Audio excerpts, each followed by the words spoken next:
Thank you very much, Minister, for those remarks, and Stephen, for your challenge for the panel tonight. We've heard a lot of really big issues, the decade of disorientation, a perma-crisis. We're not going to be able to solve those sorts of challenges tonight, I'm sure, but I'm very confident with our panel tonight we'll be able to address some of the more sort of practical issues, perhaps, in terms of how do we do it, what do we need to do, and how do we move this forward. Good evening, everybody, and welcome to the panel tonight we will be kicking off with the Thought Leadership Series for 2026. My name's Jo Perfumi. As Stephen mentioned, I'll be the moderator for this series this year, Digital Minds, Diverse Minds, Powering the Global Shift. I think at its heart, what this theme really sort of captures is that the future of mining is being shaped by both technology advances and new capabilities. You can't have one without the other. From my way of thinking, technology is only as good as the people who use it. So what we'll be talking about tonight is exploring capability and leadership in the context of how we work with technologies and integrate them within our businesses. So we know all about the technologies. We've heard it all: automation, AI, remote operations, data systems, etc. These are technologies available now and already adding value in businesses. But as you know from experience, I'm sure, the real challenge isn't just acquiring this new technology. It's also preparing people, systems, processes, and leadership to make sure it can be used effectively across a whole operating model. There are three major issues that we've been discussing as a panel and that consistently have been raised in the context of this topic tonight. And the first is this concept of the pace of change, the speed of technological developments, and sometimes, the fact that can really outstrip the speed of the organisation's ability to change. So, simply investing in the technology doesn't mean it'll work. So everything that integrates with it has to evolve at speed as well. So if innovation is happening, but the integration is uneven, is there value being left behind somewhere along that pathway? Secondly, both workforce capability and availability have become even more strategic constraints. Last year, there was a great report from AusIMM, AusIMM and Deloitte that estimated an immediate need for 26,000 new workers in the mining industry. And traditional roles like plant operators, mining engineers and supervisors were in the shortest supply. But at the same time, new roles are being created to support technologies. So these demand new skills and capabilities, and the competition for these people is fierce. So there's the twin challenge. How do you retain and develop the skilled people that are already in place while also attracting professionals that might come from non-traditional pathways?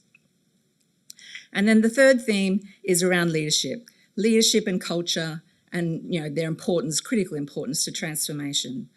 So we know leaders play a huge role in creating the conditions for new technologies and teams to succeed.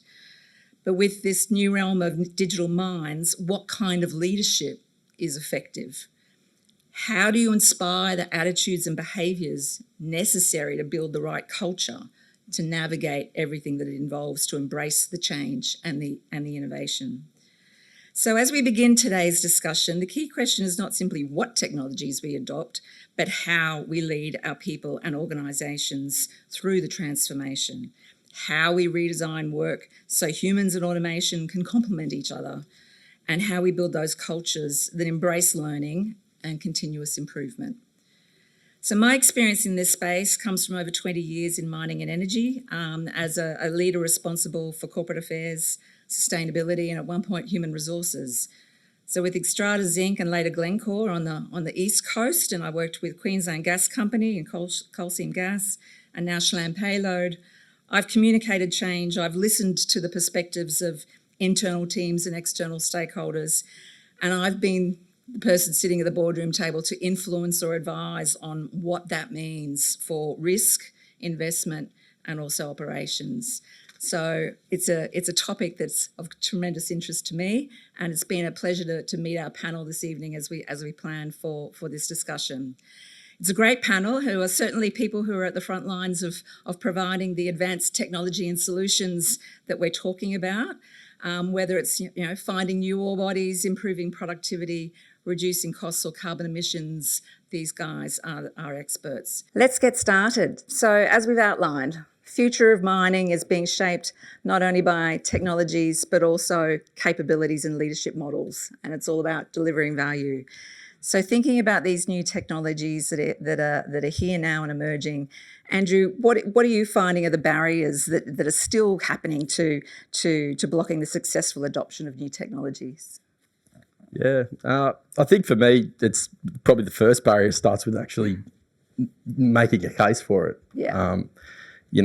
For years and years, I think, there's been many technologies available to the industry, that really can add value. And to some extent, there's been always a challenge to probably get it across the line in the first place, unless you may be an early adopter or leading in innovation as a mining company or whatever it is.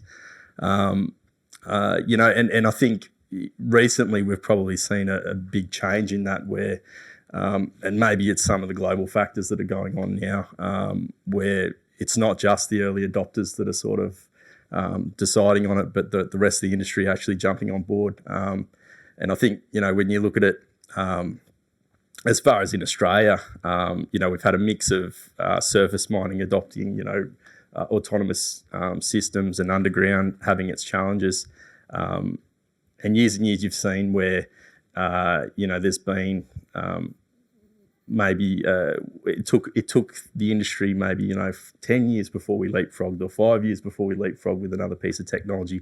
We're now doing that every 2 years. So, to understand the business case and the value of what it's going to deliver, you need to actually be really connected to what's going on with technology development. You need to be collaborating, with technology companies and OEMs and all the rest of it, and really understanding where that's coming from. And I mean, for us, we try to set ourselves up to really understand that as well. I mean, we employ mining engineers intentionally to be able to make that connection with customers, with universities, all those sorts of things. So I mean, that's been the first entry, is actually, actually making the decision. And when you've got small, maybe mine life business cases and those sorts of things, it can be a challenge sometimes to really go, okay, well, I'm going to invest in this thing to get the difference. So do capital investment sort of cycles influence these sorts of decisions in terms of how to invest? Yeah, absolutely. And I mean, for years and years, if you look at particularly underground gold mining and other, commodities that are kind of looking at where the price is and opportune mining and those sorts of things, like if it wasn't for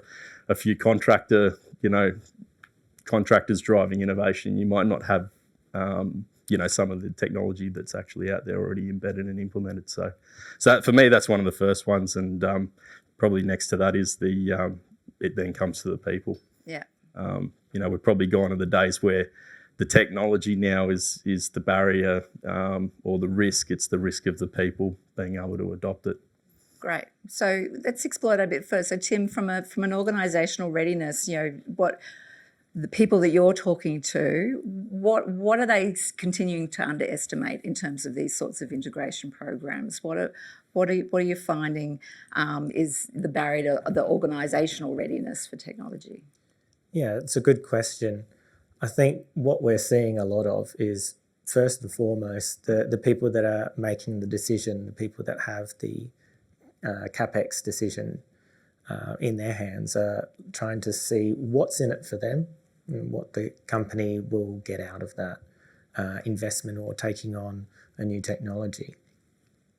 So similar to what we've just talked about, there is that first hurdle to get over. And once we've had that understanding, it's working through the levels of the business to understand how you can transfer that understanding of the value that it's going to add to the business, and making sure that the stakeholders involved are on the same page. So can you elaborate? Who are the stakeholders that need to get on the same page? Yeah, so you've got everyone from I suppose with what we're looking in is around the processing plants. So we're looking at everyone from maintenance, process engineers or metallurgists, through to the electrical engineers or control system engineers that will need to be able to implement these solutions into the processing plant. And so there's quite a lot of potentially silos across those businesses that need to work out how they will collaborate to bring this new technology to the mine site. Yeah. Where does IT fit in all that on site? So that's an interesting question as well. So when we do talk about processing plants, you have a DCS or PCS, process control system. When you have an internet connection for a cloud-based processing value add, you're going to run into cybersecurity questions. Obviously, when we're talking with miners that have important processes that need to be air-gapped essentially from the outside world, when you try and introduce an internet connection, there's a lot of questions that need to be asked.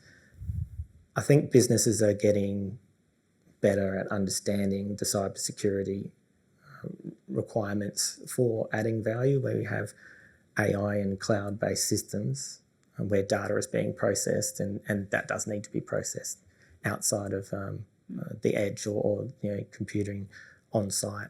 So having the advantage of large processing outside cybersecurity is very important.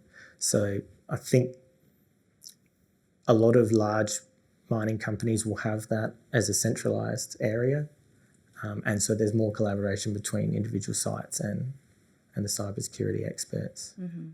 I think it's one of the barriers. That's one of the things that's probably coming down recently. I mean, the collaboration and early collaboration with IoT teams, we're getting a lot better at that across the board. So getting them involved earlier? Yeah, and I think as well the reality is a lot of mines, mining houses, contractors, they're all investing in that themselves now too. Like, gone are the days where you were worried about there being a network that's capable of handling everything.